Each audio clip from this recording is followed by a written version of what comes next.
ಹಾಸನ ಜಿಲ್ಲೆಯಾದ್ಯಂತ ಭಾರೀ ಮಳೆಯಿಂದ ಸುಮಾರು 10ಕ್ಕೂ ಹೆಚ್ಚು ಮನೆಗಳು ಕುಸಿಯುವ ಭೀತಿಯನ್ನು ಎದುರಿಸ್ತಾ ಇದೆ.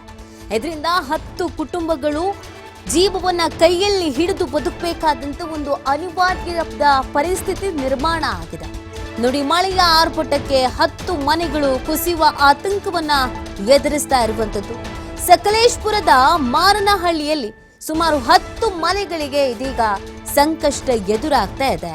ಗುಡ್ಡದ ಮೇಲ್ಭಾಗದಲ್ಲಿರುವಂತಹ 10ಕ್ಕೂ ಹೆಚ್ಚು ಮನೆಗಳು ದುರಂತಕ್ಕೂ ಮುನ್ನ ಎಚ್ಚೆತ್ತುಕೊಳ್ಳಿ ಅಂತ ಸ್ಥಳೀಯರು ಮನವಿಯನ್ನ ಮಾಡಿಕೊಳ್ತಾ ಇದ್ದಾರೆ. ಸ್ಥಳಕ್ಕೆ ತಹಶೀಲ್ದಾರ್ ಅಧಿಕಾರಿಗಳು ಬಂದು ಪರಿಶೀಲಿಸುವಂತೆ ಆಗ್ರಹಿಸ್ತಾ ಇದ್ದಾರೆ. ಭಾರೀ ಮಳೆಯಿಂದ ಒಂದಿಲ್ಲ ಒಂದು ಅವಾಂತರ ಸೃಷ್ಟಿಯಾಗ್ತಾ ಇರುವಂತದ್ದು. ಹಾಸನ ಜಿಲ್ಲೆಯಾದ್ಯಂತ ಮಳೆಯ ಅಬ್ಬರ ಮುಂದುವರೆದಿದ್ರೆ 10 ಮನೆಗಳು ಕುಸಿಯುವ ಆತಂಕವನ್ನ ಎದುರಿಸ್ತಾ ಇದೆ.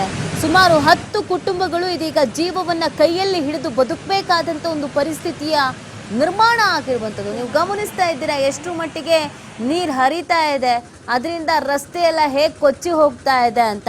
ಹಾಗೆಯೇ 10 ಕುಟುಂಬಗಳು ಜೀವ ಕೈಯಲ್ಲಿ ಹಿಡಿದು ಬದುಕ್ತಾ ಇದೆ. ಯಾವಾಗ ಯಾವ ಗೋಡೆ ಬಿದ್ದೋಗುತ್ತೋ, ಯಾವಾಗ ಮರಳು ಕುಸಿದು ಹೋಗುತ್ತೋ, ಭೂಮಿ ಕುಸಿದು ಹೋಗುತ್ತೋ, ಮಳೆಯ ನೀರೆಲ್ಲ ಮನೆಗೆ ನುಗ್ಗುತ್ತೋ, ಹಳ್ಳದ ನೀರೆಲ್ಲ ಮನೆಗೆ ನುಗ್ಗುತ್ತೋ ಒಂದು ಗೊತ್ತಾಗ್ತಿಲ್ಲ. ಆ ಥರದೊಂದು ಪರಿಸ್ಥಿತಿ ನಿರ್ಮಾಣ ಆಗಿರೋದು. ಮನೆ ಬಿಟ್ಟು ಹೊರಗಡೆ ಬರೋದಕ್ಕೂ ಭಯ, ಮನೆ ಒಳಗೆ ಇರೋದಕ್ಕೂ ಭಯ. ಸೊ ಹಾಗಾಗಿ ಆದಷ್ಟು ಬೇಗ ಇದನ್ನೆಲ್ಲ ಸರಿಪಡಿಸಿ ಅಂತ ಕೇಳ್ತಾ ಇದ್ದಾರೆ. ದುರಂತಕ್ಕೂ ಮುನ್ನ ಎಚ್ಚೆತ್ಕೊಳ್ಳಿ ಅಂತ ಸ್ಥಳೀಯರು ಮನವಿಯನ್ನ ಮಾಡ್ಕೊಳ್ತಾ ಇದ್ದಾರೆ. ಸ್ಥಳಕ್ಕೆ ತಹಶೀಲ್ದಾರು ಅಧಿಕಾರಿಗಳು ಬರಬೇಕು, ಬಂದಿಲ್ಲಿ ನೋಡಬೇಕು ಯಾವ ಥರದೊಂದು ಸಿಚುವೇಶನ್ ಇದೆ ಅನ್ನೋದನ್ನ ಅಂತ ಆಗ್ರಹಿಸ್ತಾ ಇದ್ದಾರೆ. ಭಾರೀ ಮಳೆಯಿಂದ ಹಾಸನದಲ್ಲಿ ಈ ಥರದೊಂದು ಪರಿಸ್ಥಿತಿ ನಿರ್ಮಾಣ ಆಗಿದೆ. ನೀವು ದೃಶ್ಯದಲ್ಲಿ ಗಮನಿಸ್ತಾ ಇದ್ದೀರಾ. ಸದ್ಯ ಹಾಸನ ಸಕಲೇಶಪುರದಲ್ಲಿ ಯಾವ ಥರದ ಒಂದು ವಾತಾವರಣ ನಿರ್ಮಾಣ ಆಗಿದೆ ಅಂತ. ಮನೆ ಬಳಿಗೆ ರಸ್ತೆ ಎಲ್ಲ ನೀರಲ್ಲಿ ಕೊಚ್ಚಿ ಹೋಗ್ತಾ ಇದೆ. ಇನ್ನೊಂದು ಕಡೆಯಲ್ಲಿ ಧರೆಯೆಲ್ಲ ಉರುಳಿ ಬೀಳ್ತಾ ಇದೆ. ಮತ್ತೊಂದು ಕಡೆಯಲ್ಲಿ ನೀರು ಮನೆ ಒಳಗೆ ನುಗ್ತಾ ಇದೆ.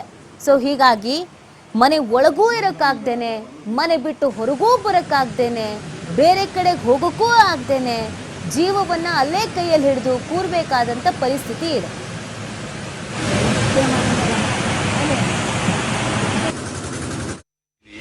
ಇದು ನೋಡಿ, ಇದು ಈ ಮನೆ ಇದೆ ನೋಡಿ. ಈ ಮನೆ ಲೊಕೇಶನ್ ಕಾಣ್ತಾ ಇದೆ, ನಿಮಗೆ ಕಾಣಬಹುದು ನೋಡಿ. ಇಲ್ಲಿ ಹೊಳೆ ಹರಿತಾ ಇದೆ ನೋಡಿ. ಈ ಹೊಳೆಯಲ್ಲಿ ಇಷ್ಟು ಒಂದು ರಭಸಕ್ಕೆ ನೀರೇ ಹರಿತಿರಲಿಲ್ಲ. ಕಾರಣ ಏನಂದ್ರೆ, ಇದರಿಂದ ಸ್ವಲ್ಪ ಮೇಲ್ಭಾಗ ಪೊಲೀಸ್ ಸ್ಟೇಷನ್ ಹತ್ರ ಎತ್ತಿನಾಳೆ ಯೋಜನೆಯವರು ಅಲ್ಲಿ ಒಂದು ಮನೆಗೆ ಹೋಗಕ್ಕೆ ಒಂದು ಕಿರು ಸೇತುವೆಯನ್ನು ನಿರ್ಮಿಸಿದ್ರು. ಅದು ಕಳಪೆ ಕಾಮಗಾರಿಯಿಂದ ಆಗಿರ್ತದೆ. ಈ ಮಳೆಯ ರಭಸಕ್ಕೆ ಆ ಸೇತುವೆ ಕೊಚ್ಚಿ ಹೋದಾಗ ಒಮ್ಮೆನೇ ನೀರು ಬಂದು ನೋಡಿ, ಇಲ್ಲಿರೋ ಮನೆಗಳಿಗೆ ಎಲ್ಲ ಹಾನಿಯಾಗಿ ನೋಡಿ. ಇಲ್ಲಿ ಗೆರೆ ಎಲ್ಲ ನೋಡಿ, ಇದು ಗೆರೆ ಏನಿದೆ ನೋಡಿ, ಆ ಗೆರೆ ಸಂಪೂರ್ಣ ಮೇಲ್ಗಡೆಯಿಂದ ಕುಸಿದಿದೆ. ಇದು ಕಂಪ್ಲೀಟ್ ಮೇಲ್ಗಡೆಯಿಂದ ಕುಸಿದಿದೆ ನೋಡಿ, ಮೇಲೆಯಿಂದ ಕುಸಿದಿದೆ. ಇದು ಸಂಪೂರ್ಣವಾಗಿ ಅಲ್ಲಿ ಒಂದ್ ಕಡೆಯಿಂದ ಮಳೆನೂ ಜಾಸ್ತಿ ಆಯಿತು. ಒಂದು ಬದಿಯಿಂದ ಅಲ್ಲಿ ಒಂದು ಎತ್ತಿನಾಳ ಯೋಜನೆಯವರು ಏನು ಒಂದು ಬ್ರಿಡ್ಜ್ ಮಾಡಿದ್ರು, ಆ ಬ್ರಿಡ್ಜು ಕಳಪೆ ಕಾಮಗಾರಿಯಿಂದ ಆಗಿದ್ದ ಕಾರಣ ಸಂಪೂರ್ಣ ನೀರಿನ ರಭಸಕ್ಕೆ ಒಂದೇ ಸತಿ ನೀರು ಬಂದು ಕಂಪ್ಲೀಟ್ ಗೆರೆ ಕೊಚ್ಕೊಂಡು ಹೋಗಿದೆ. ಒಂದು ಇದ್ರ ಬಗ್ಗೆ ನಾನು ಸಂಬಂಧಪಟ್ಟ ನಮ್ಮ ಅಧಿಕಾರಿಗಳಿಗೆ ಎಲ್ಲ ಮಾಹಿತಿ ಕೊಟ್ಟಿದ್ದೀನಿ. ಆದರೂ ಒಂದು ಪ್ರಕೃತಿ ಈ ಥರ ಮಳೆ ಬರುವಾಗ ಅದ್ರ ಬಗ್ಗೆ ಒಂದು ತಡೆಗೋಡೆ ಏನಾದರೂ ನಿರ್ಮಾಣ ಮಾಡಿ ಕೊಟ್ಟರೆ ತುಂಬ ಅನುಕೂಲ ಆಗೋದು. ಒಂದು ಭಾಗ ಇದು, ಎರಡನೇ ಭಾಗ ರಾಷ್ಟ್ರೀಯ ಹೆದ್ದಾರಿಯ ಏನು ಮುಂಬದಿ ಕಾಣ್ತಾ ಇದೆ ನೋಡಿ, ರಾಷ್ಟ್ರೀಯ ಹೆದ್ದಾರಿಯ ಈ ಭಾಗದಲ್ಲಿ, ಬಲಭಾಗದಲ್ಲಿ, ಎಡಭಾಗದಲ್ಲಿ ಅಲ್ಲಿ ತಡೆಗೋಡೆ ನಿರ್ಮಾಣ ಮಾಡ್ತಿದ್ದಾರೆ. ಆ ತಡೆಗೋಡೆ ನಿರ್ಮಾಣ ಮಾಡೋ ಟೈಮಲ್ಲಿ ಅವರು ಕೆಲವು ಶಬ್ದದ ವಸ್ತುಗಳನ್ನ ಹಾಕಿ ಅಲ್ಲಿ ಅದನ್ನ ಕಟ್ಟಬೇಕಾದ್ರೆ ತುಂಬಾ ಶಬ್ದ ಬಂದು ಅದರ ಈಚೆ ಭಾಗದಲ್ಲೂ ಸಹ ಸ್ವಲ್ಪ ತಡೆಗೋಡೆ ನಿರ್ಮಾಣದಿಂದ ಎಫೆಕ್ಟ್ ಆಗಿದೆ. ಇದಕ್ಕೆ ಸಂಬಂಧಪಟ್ಟ ಅಧಿಕಾರಿಗಳು ಈ ಬಗ್ಗೆ ಮತ್ತಷ್ಟು ಮಾಹಿತಿಯನ್ನ ನೀಡ್ತಾರೆ ನಮ್ಮ ಪ್ರತಿನಿಧಿ ಪ್ರಕಾಶ್. ಹಾಸನದಲ್ಲಿ ಯಾವ ತರದ ಪರಿಸ್ಥಿತಿ ನಿರ್ಮಾಣ ಆಗಿದೆ ಅನ್ನೋದನ್ನು ಗಮನಿಸ್ತಾ ಇದ್ದೇವೆ. ಸುಮಾರು 10 ಕುಟುಂಬಗಳಿಗೆ ಆತಂಕದಲ್ಲಿದೆ. ಇದು ಅಧಿಕಾರಿಗಳ ಗಮನಕ್ಕೆ ಬಂದಿದೆಯಾ? ತಹಶೀಲ್ದಾರು ಅಧಿಕಾರಿಗಳಿಗೆ ಯಾರು ಸ್ಥಳಕ್ಕೆ ಭೇಟಿ ಕೊಡೋದು, ಪರಿಶೀಲನೆ ಮಾಡೋದು ಈ ತರದ್ದು ಏನಾದ್ರು ನಡೀತಾ ಇದೆಯಾ?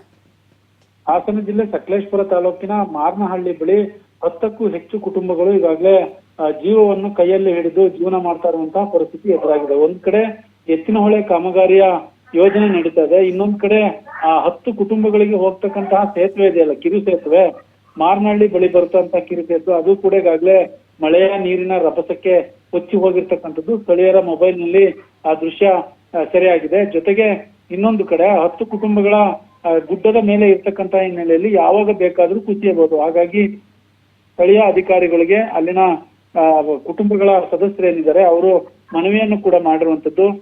ಬೇರೊಂದು ಘಟನೆ ಸಂಭವಿಸಕ್ಕಿಂತ ಮುಂಚೆ, ಅನಾಹುತ ಸಂಭವಿಸೋದಕ್ಕಿಂತ ಮುಂಚೆ ಮೊದಲು ನಮಗೆ ಏನಾದ್ರೂ ಒಂದು ಸಹಾಯ ಮಾಡಿ ಅನ್ನುವ ಮನವಿಯನ್ನು ಕೂಡ ಈಗಾಗಲೇ ಮಾಡಿರುವಂತದ್ದು. ಸಾಕಷ್ಟು ಮಳೆ ಸುರಿತಾ ಇರುವಂತಹ ಹಿನ್ನೆಲೆಯಲ್ಲಿ ಸಕಲೇಶಪುರ ತಾಲೂಕಿನಲ್ಲಿ ಎಡಬಿಡದೆ ಮಳೆ ಸುರಿತಾ ಇದೆ. ಹಾಗಾಗಿ ಸಾಕಷ್ಟು ಅನಾಹುತಗಳು ಈಗಾಗಲೇ ಆಗ್ತಾ ಇರುವಂತದ್ದು.